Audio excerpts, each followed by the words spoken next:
Hello, everyone. Welcome to yet another episode of the podcast from Future Ed Curricular Designs. And we, like every single time that we have podcasts, we are focusing on educators and educational leaders. Today, we have Miss Anuja Ahuja amongst us, and I would ask her to introduce herself and then maybe take it forward. Ma'am? Hi, I'm Anuja Ahuja. I'm in Ulaanbaatar, Mongolia. Many people don't know where this place is, and that's the fun part of it. I've even heard wonderful names and countries being given as, you've gone to Africa, and that's the best part. And then I have to tell them the entire geography of this place. But coming back to where I am and what I'm doing, I am in the capital city of Mongolia, which is called Ulaanbaatar. And I am teaching MYP Sciences, Integrated Sciences, DP Chemistry, and I'm the CAS coordinator for my school, which is International School of Ulaanbaatar. I've been here for the past 6 years. This is going to be my seventh year in Wow. the run.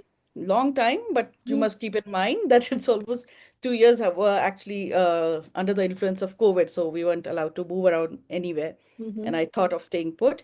But this place is magical, having said that, and it's allowed me, and that's the reason I'm here uh, primarily. Um, but I have traveled, I've taught in schools the national curriculum, CBSC, ICSC, moved on to IGCSE Mm-hmm. in Delhi. I have taught in schools like Sri Ram School, I've taught in Sun City School, I've taught in Dhirubhai Ambani in Mumbai, where I got into IB. And that's how my career progression has moved, from IGCSE to IGCSE to IB, and then finally an international jump across to Oman, where I was teaching in a city called Muscat, that's the capital city Mm-hmm. of Oman. Right. And I was teaching in a school which is called American British Academy, or at least it used to be called. I think they've changed the name currently. Okay. But yes, ABA is what they call ABA school, international school. And there I got a first-hand opportunity of actually Mm-hmm. not only teaching, but meeting with international clientele, which was made up of different students from different countries Okay. and teachers who were coming from Australia, US, you Mm-hmm. name it. I had a whole bunch of them. So interacting with them was a very different ball game. And then after I think 6, 7 years there, I shifted to Mongolia, which Okay. is where I am currently. So Yes. you have such a lot of experience. I mean, you must be having so many things in your kitty to, share with us. But we'll just focus on a few things which might be a little striking for everybody, important for everybody to understand. So let us come to best practices. I'm sure you have a lot to offer, but can you just tell us about one or two that has really worked for you, or you have learned something from it, or you're still using it, probably, if you could do that? See, learning is not static. Mm-hmm. Education is not static. It is Right. continuously evolving. Right. And I firmly believe in the philosophy that education should spark curiosity, Mm-hmm. creativity, and the human value of compassion. Oh, so Because at the end goal is not a somebody who is absolutely brilliant with the content, but a person who's driven by his personal values true. and is willing to share, adapt, be creative, be a critical thinker. All of the values that we actually, embed in IB learner profile. And I realized the value of it so much later after having traveled across different continents, literally. Mm-hmm. So it's taken me time. I've evolved through my journey. It's not that I've remained static. There have been ups and there have been downs, and that's what's made me the person that I am. So, Yes. coming to the teaching practice, pretty much like my journey, my Mm-hmm. teaching practices have also evolved. So, some time I think I used to be pretty much near the chalk and talk Mm-hmm. kind of the polar end of that, Yes. trying to put things together, trying to see what my students' takeaways were in a classroom, Mm-hmm. to something that I'm doing currently. And I got really inspired during the COVID days, since there were 2 years that I was stuck here and I had a lot of time in my hand. My family wasn't here, so even more time. So I read and I read and I read. and we've had these book clubs. So I've literally been through a whole bunch of them, and that really inspired me, right from making thinking visible to visible learners to something I'm currently on, cultures of thinking and action. And now I'm moving to how to even expand beyond that with the book by Jessica Vance, which is in Evidence of Inquiry Learning, Mhm. which is just which is very recently come out actually. Mhm. So I'm trying. I've just got hold of it, and my luggage of while coming back from India was Mhm. not so much my clothes, but a whole bunch of books that I Books. have carried back to Mongolia because that's a rarity here. It's Mm. very difficult to get books. Okay. Okay. So now coming to your main question, my teaching practice right now. So basically, what my teaching practice is revolving around is expanding on the visible thinking tools Mhm. and how to promote critical thinking in my learners so that they are able to transfer Mhm. my contextual content-based knowledge to Mhm. different scenarios out of the classroom as well. Mhm. And something that I did notice during COVID years was this apathy towards learning. People were switching off, people were doing Yes. Yes. funky things across the board, the students, of course. And in that course, I just saw complete disengagement. So when they finally arrived back, Mhm. my fears were not unfounded, that my students literally had done very superficial learning. There was nothing which showed me any evidence that this is thinking happening. Mhm. And that's when I decided to take these visible thinking tools more seriously. Mhm. And I got them. I was very inspired by this webinar I saw very late at night by Sylvia Duckworth, and she's a major proponent of, doing sketchnoting, Okay. uh, putting your thoughts in a journalistic form, in your notebook. Mhm. So if I was looking for evidence, I had to teach my students things which they can present to me as evidence, and I thought this was a funky way. I Lovely. invariably always get grade six to teach, and that's a great grade to actually start learning with Mhm. because they're always open to ideas. As we Mhm. get older, I think we get very stickler and Yes. rule-ridden or set with our ways. But Yes. grade six, you can have a lot of fun with. So I teach right across. It's a Mhm. very small school, so I get the opportunity to teach grade six, grade 9, 11, 12, all of them. Okay. So I have a really bandwidth is really big. So Mhm. I do all my experimentation in grade six, Okay. try to put it again in grade 9 and a bit of format. Then grade 11 and 12 gets a little bit more sad and serious with their exams and DP Yes. exams happening. Mhm. But my this idea of the students providing me evidence of their learning Mhm. has become has traveled all across from the lower grades in middle school to higher grades Okay. in different format, of course, Mhm. what's relevant to them. So I did this experimentation with them, and when I was doing it, I saw I came across many people have actually influenced this idea. Sylvia Duckworth, I enrolled into a webinar with Jennifer Weibert, who gave me even greater ideas of how to do things smartly and have pre-prepared templates to ensure that student learning started showing connections. Mhm. Especially grade six are little nanamuna bachas, literally. So you gotta do a little hand holding. So you provide them templates, and Mm. that has gone on adding to the depth and the value of evidence that the student has started portraying now. Because, as I said earlier, also that it Mm. is the journey which should make the sense rather than the outcome that we should be looking at. So the evidence and the in the format of the journey which the student is taking towards his or her learning through the unit is Mhm. portrayed in his notebook. Mhm. And I see it and I say, okay, so this is what the student has learned. This is something that I should have explained clearer. So this is the time for my reflection as well. That Right. when I'm seeing his learning process, that gives me an opportunity to look deeper, reflect deeper to see how I can strategize and improve my, lesson plans even better. From Mhm. that, then I saw that, okay, all of this is going in the book and nothing is staying with me. Mhm. Exactly. Started. That was something that I wanted to talk to you about because we kind of read a lot, and when it comes to implementation, we kind of forget about what is that is to be done. So how do you do that? As in, how do you keep the upgrading? So what I've started doing is, which is why I took a leaf from Jessica Vance's learning spaces, and Mm-hmm. I've started developing my classroom space as a space of reflection, Okay. evidence and reflection. So when I'm doing any unit, I started with that. When I plan a unit, I normally plan it around guiding questions. So Mm-hmm. I put those guiding question as bubble format on the walls, Okay. and whatever evidence the students have, I post it against that. So when Mm. I'm looking at the learning journey at the end of it, I said, Mhm. okay, this went well. This one, maybe I should have gone a little more into depth, or maybe I should have got this learning activity, or maybe I should have done this experimentation, which would have, brought things to fore.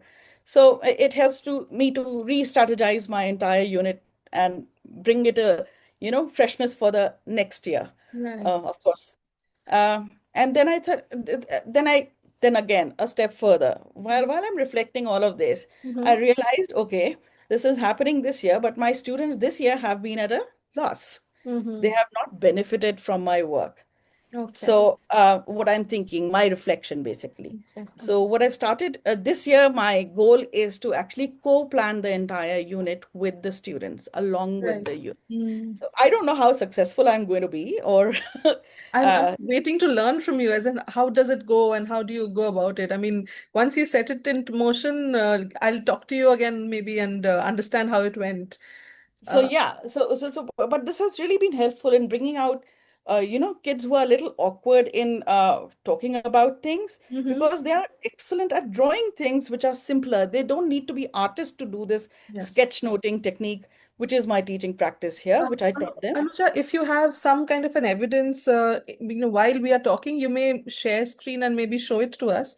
Yeah, If why not? in the due course of time, whenever you feel that you can, show us maybe evidence of the work, if it's okay with your school and you, then Yes, why not? Because just a second, I will try to do that. Give yes, me a second. yes, I can see Uh, it. I think I'm already sharing, is it? Yes, you are.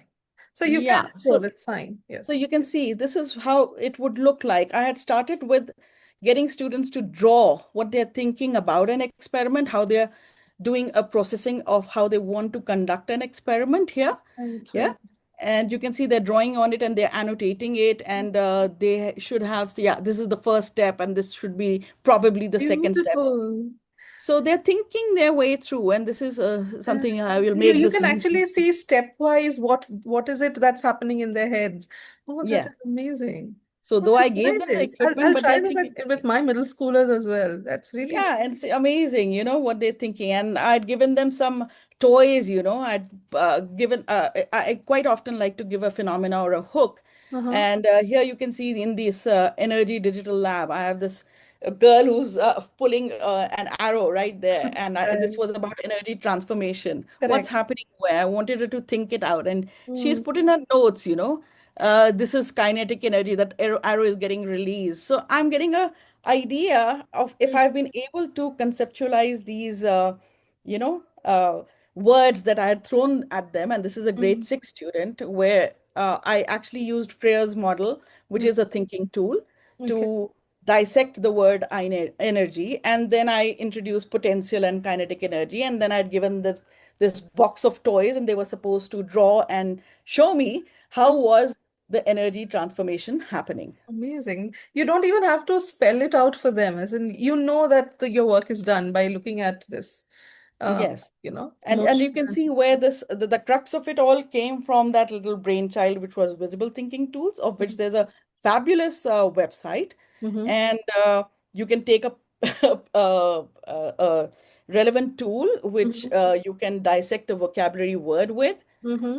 and you can make them look at a phenomena, make them see, think, wonder, Mm-hmm. or you can do connect, extend, challenge, Mm-hmm. to go deeper into content, which so that they can learn more deeply about it.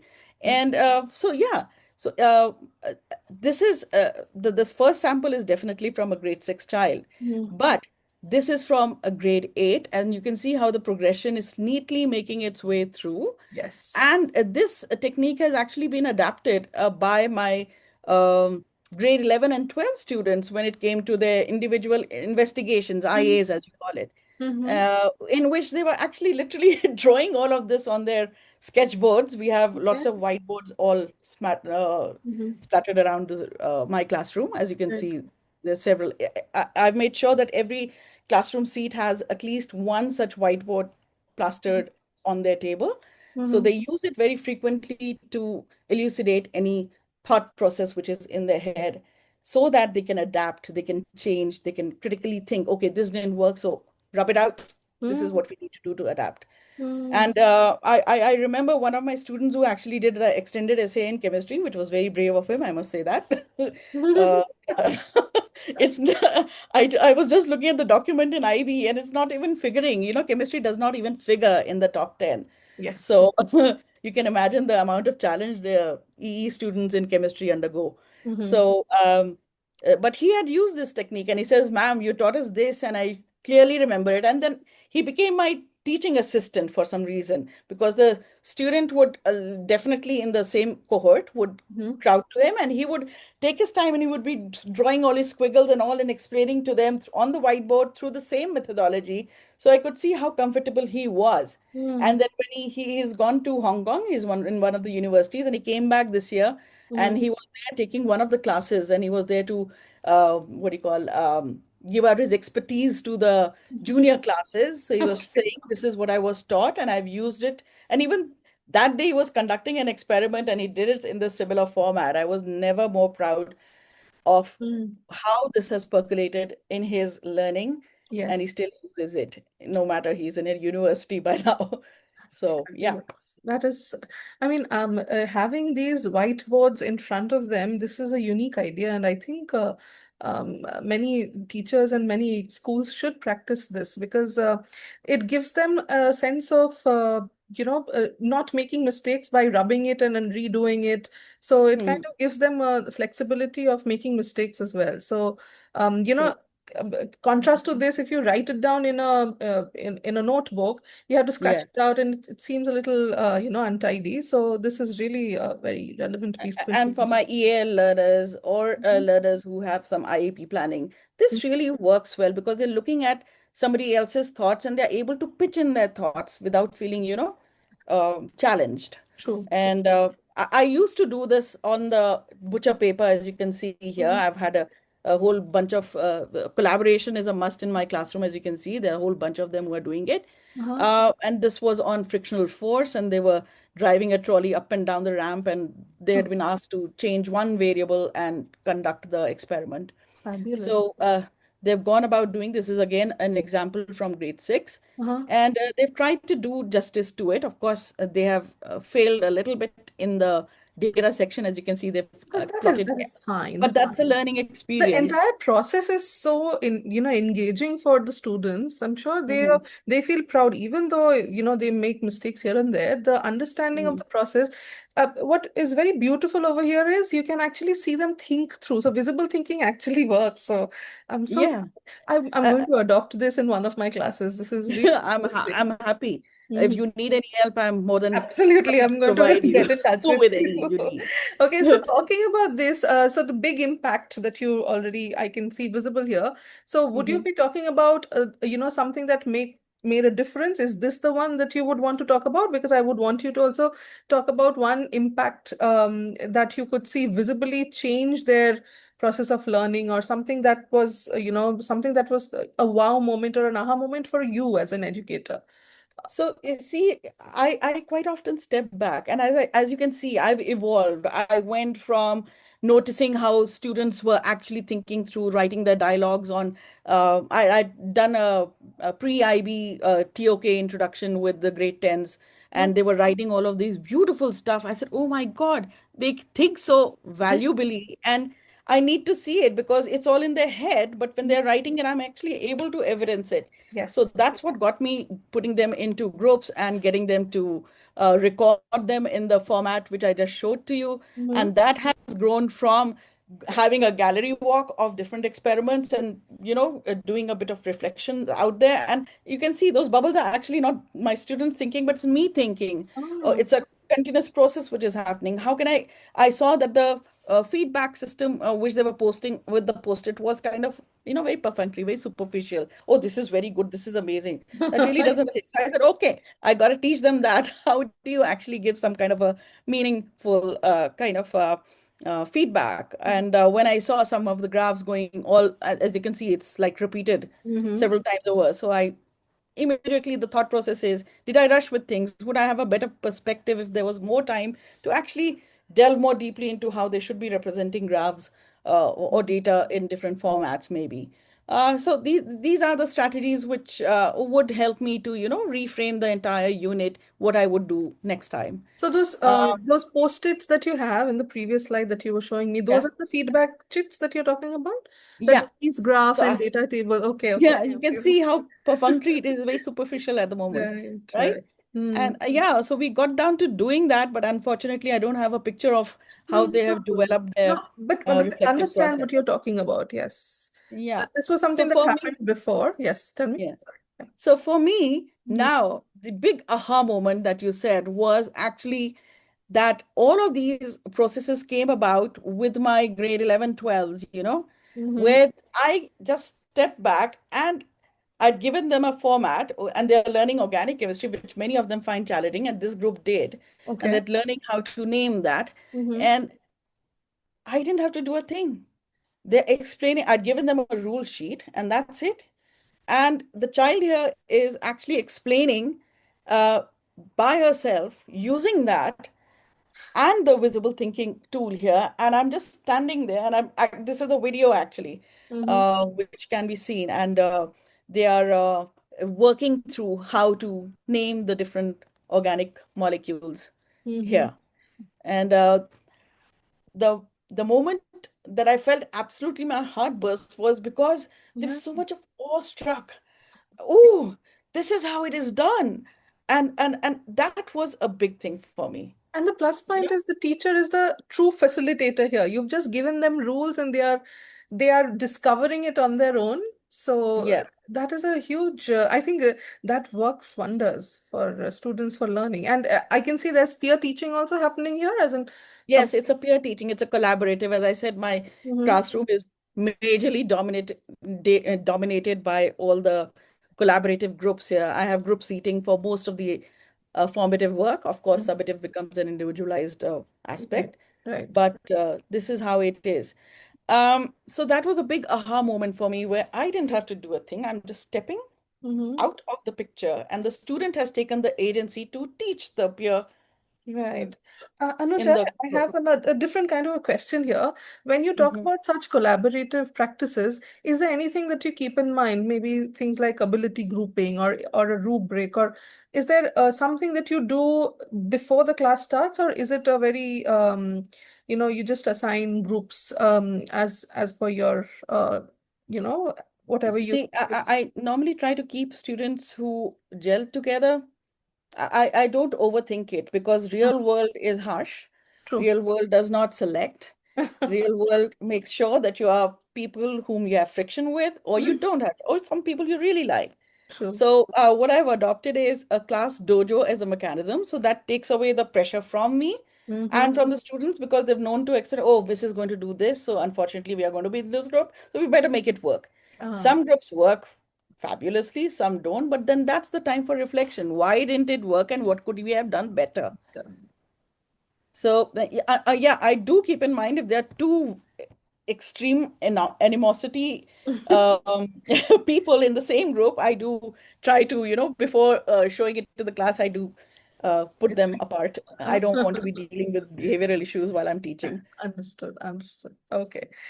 Right. So, we've actually had a fabulous discussion on this, and as I told you, I'm going to take up some of the, strategies in my class as well, and I'll get back to you, and I'll maybe ask for your assistance when if I, have You're some more than with welcome, it.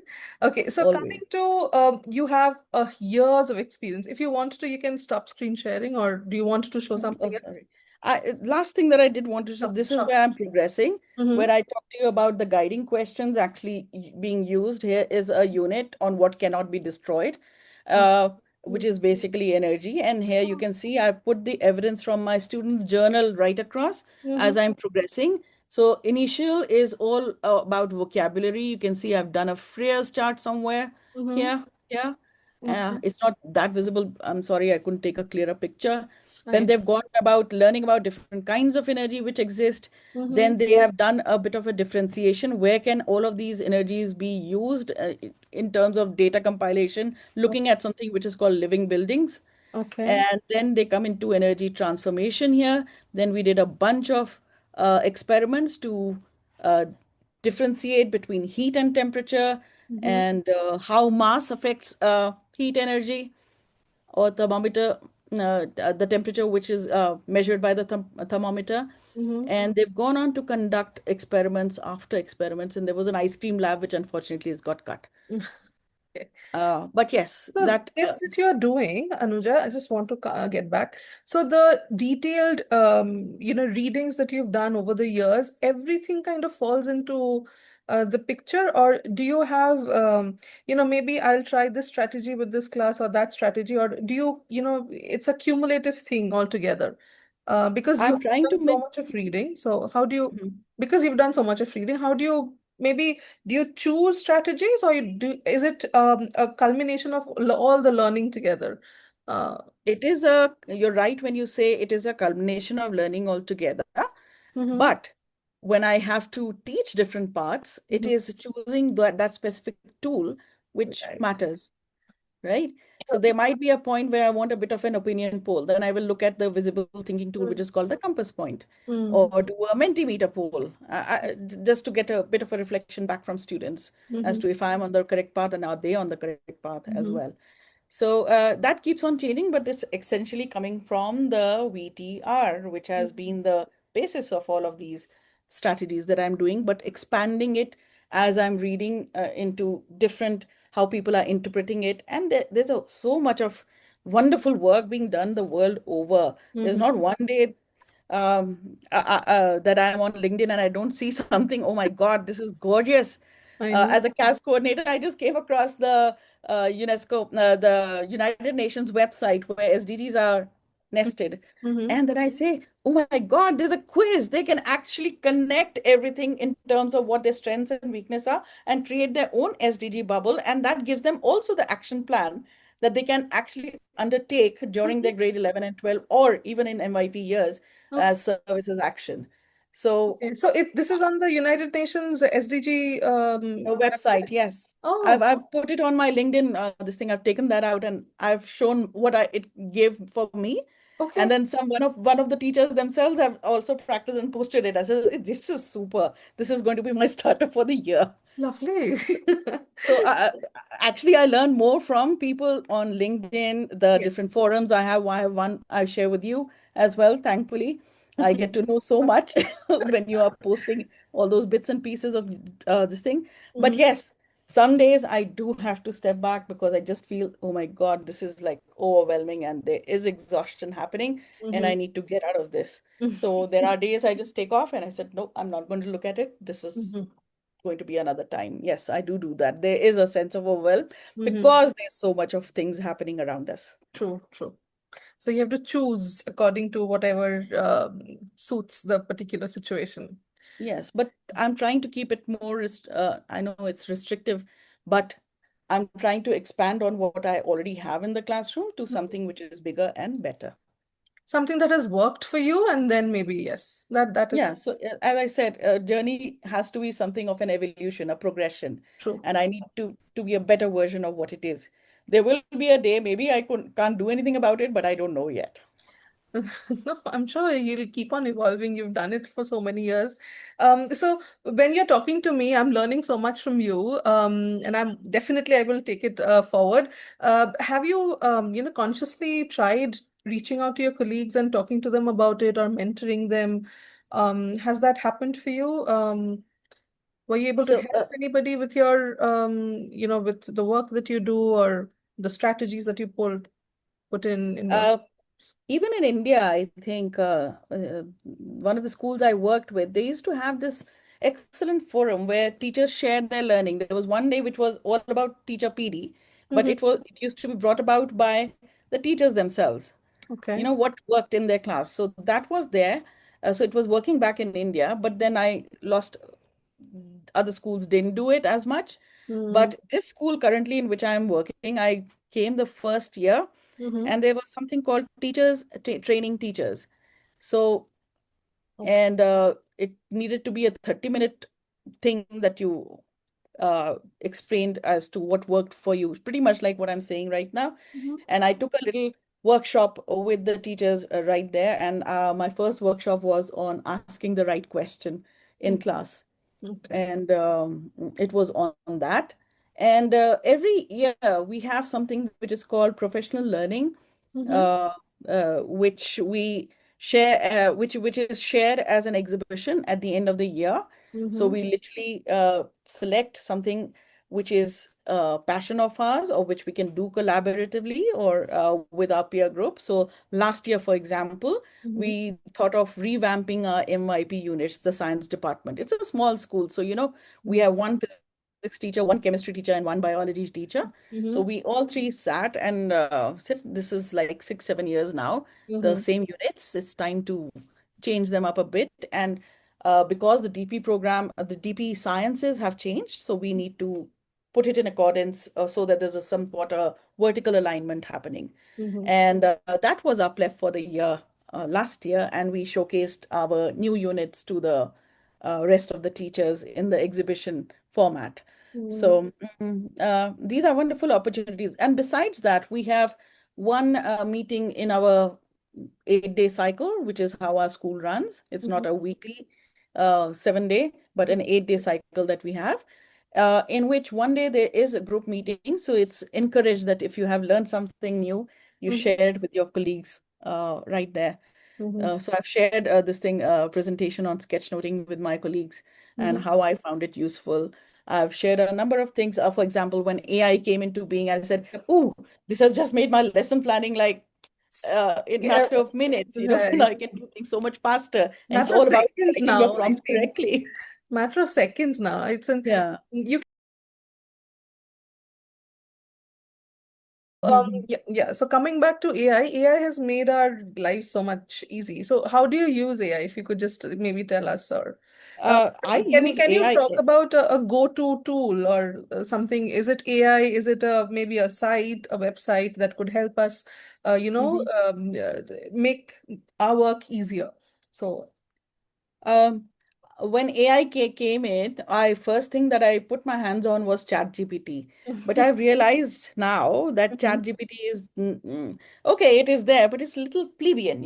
It's there are more sophisticated sites like your Google AI Studio, mhm, which is powered by Gemini, which is excellent, which mhm, gives you a far more sophisticated deal than ChatGPT, mhm, and Magic School AI, which really, really is very helpful in ideating, mhm, uh, reporting comments, changing the lexile level of different reading comprehension material that I might give to my students. mhm. There's a whole bunch of things, and it's really fun to play around with. True. So Magic School AI is my major go-to.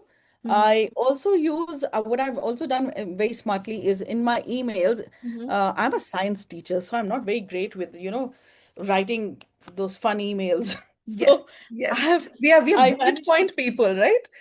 yeah, Absolute we are very bullet bullet point. point Yes. people. Absolutely. You hit the nail on the head. Yeah. So what I've done is I have got this AI write up, which is through Google Chrome actually, which is put into my email. So now I can uh, put my bullet pointed stuff, and then it refines to make it sound a lot more sophisticated. Now I True. wish you would put this under what do you call it, delete it or something, so that the other people who I'm writing email to don't get to know about it.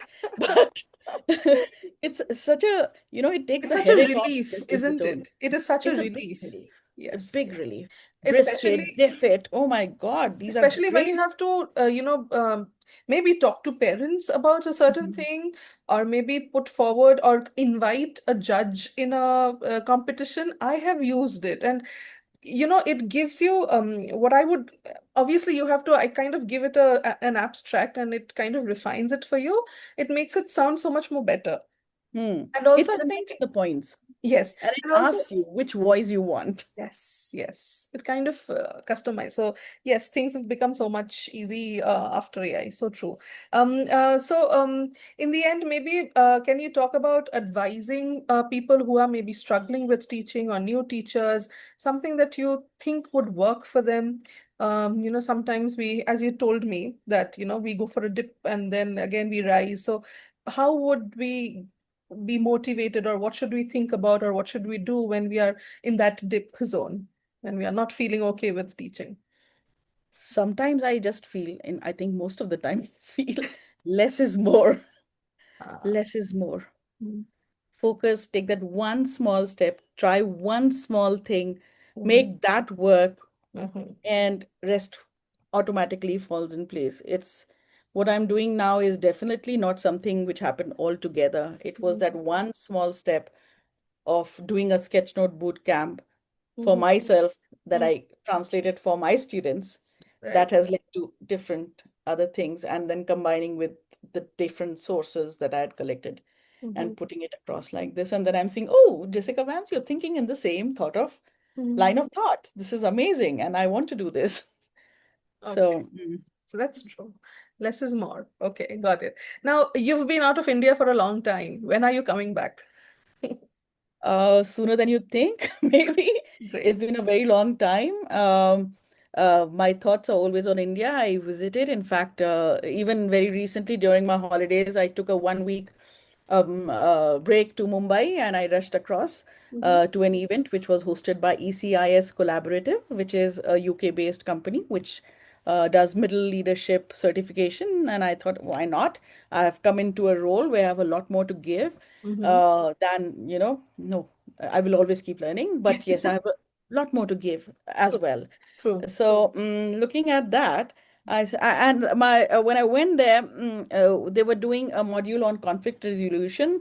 I said, "Oh my God, I've already done this in my postgrad," and a couple of things, building a leadership community as well. Mhm, And I said, "The people here are so interesting, and with what all they are doing." mhm, We Indians are really a very, very hard-working race. We really work hard. We try to adapt, adopt mhm, different tools when we get to know about it. mhm, And that was my learning. And I met people from across different sections. One who was a school leader who had started the school from scratch, having come down to ground zero, absolutely. And there was one who had started building a school in the rural community. Then there were teachers from a slightly more privileged section of schools. mhm, Uh, but they all spoke the same language. They knew it. So I just felt so, comfortable around them. mhm, There was no animosity. It was a sharing happening. And I loved being with them. And when I look at the current state of education, mhm, where people are fighting every day, there's something or the other on the news that this shouldn't have been there, this should have been there. mhm, It's not so much the content, mind you, and that's what people are focusing on, the textbooks. mm. Textbooks don't matter. Teach them to Accept. be able to judge, critically think, Mhm. Okay. that they can easily make out the fake news and the bias which is happening. Mm. That's what we should be integrating into our pedagogy instead of fighting, oh, you put this into the textbook. Let them find it. True. And learn along with them. Mm. I'm no god here. Mm. What the way I learned way back in college is not the same as it is now. The world has changed. And also, I think we find this when we are into our professions, that the way that we are learning to kind of engage in our professions in a more, in a better way, is very different from what we have done, the way that we have learned in our school and college, right? So the Hmm. entire structure. So I think students should be made to understand that the learning that they are doing for school and college does not have any connection to the learning that you have to do in real life, so that you Hmm. can get better and better. So, Yeah. like you said, the skill, that is so true. As an, I think. Yes, the grit, the tenacity is something that we learn by learning in the way that we learn in the Indian system. But I think apart from that, just the textbook, just the syllabus, just teaching, learning for the test, for the marks will not percolate into what you do in the later years of your life. So that has to come in somehow. And I think in the Indian education system, mostly, because I have people all around me who have children. I have a child, and I can see, mark focus is something that is, I think that's draining the fun out of learning. So, do you think the same way, or is it something that? Absolutely. In fact, that's why I like IB so much, the way they have contextualized that it's not as much content, of course, forms the foundational base Mm-hmm, of where you jump from. You teach with the context of the content. mm-hmm, But what you're essentially teaching the students are skills, mm-hmm, and those skills need to be applied mm-hmm, with the intent of human values. mm-hmm, If you don't have kindness, if you don't have empathy, mm-hmm. you are literally going to be those warring warlords that we are seeing all over the news nowadays. True, You're but not thinking things through. even saying that, I think the Indian education system with the NEP, etc., they are trying to bring in skills a lot, but I Mm. think there is it's a long way to go. It's percolating They're sometimes. trying to, They're trying. sorry, I'm interrupting you, No but problem. they're trying to bring in skills, but are they training the teachers well enough? Yeah. Have they shown them how to do it? Mm-hmm. The Yes. pedagogical changes can only happen if you've trained the teachers well enough, which is why I appreciate forums like you, where you are trying to bring in the newer methodologies of what's being done around the world. Mm-hmm. And we always learn as a collective. It's not that Yes. we can live in silos and say, oh, I'm doing my best job ever. Not No. happening. Not at all. It is an ongoing thing. And I think, what I also feel very strongly is even if you attend a training or if you go for a workshop, Mhm. um, it stays with you for some time. But if you are given, something to practice in the classroom and then Mhm. maybe come back with a reflection, that works far better than just Mhm. attending a workshop. So I think the format of the workshops should also change. The format of webinars should also change, wherein there could be a, takeaway, then you come back and you maybe discuss whether it worked or not. Otherwise, I was reading somewhere it needs to be a 20-80 kind of a thing where 20% is what you mm, explain, this is how it's to be done, and 80% is something that the workshop learners actually practice right there. in the classroom. And that's what they take and then reflect on is a great way to go when any workshop is actually conducted. Right, but I think there are logistical problems, and obviously you can't really have people going back to the classroom and maybe all of them reporting back. So I think there might be some reason for that, but I think the 2081 was really something that I resonate with. I absolutely agree with that. Okay. Yeah. Anuja, thank you so much. I've learned so much, and this is not the only podcast that I'm doing with you. I'm coming back to you because you're co-creating your units with your students. So we'll have Yes. another podcast, and I'm really looking forward to how to go about it because I would also want to empower my students to, practice that in my classroom. Oh, you're more than welcome. I'm also looking forward to where I fail miserably and then I get up. Of That's what course. resilience is. I keep at it till I get it right. That's what the mantra is. You just keep rising up. If you remember, there is a poem, uh, and I rise, and still I rise by Absolutely. Maya Angelou. That's my life mantra, basically. Yeah, absolutely. Whatever you throw at me, I'll take it on. I will fall, but then I will still rise. Fabulous, fabulous. That's a spirit. With that, let's end the podcast. Thank you so much and look forward to again meeting you on another one. Definitely. My pleasure, totally. Thank you for giving me this opportunity, Of Tanya. course, of course. Thank you.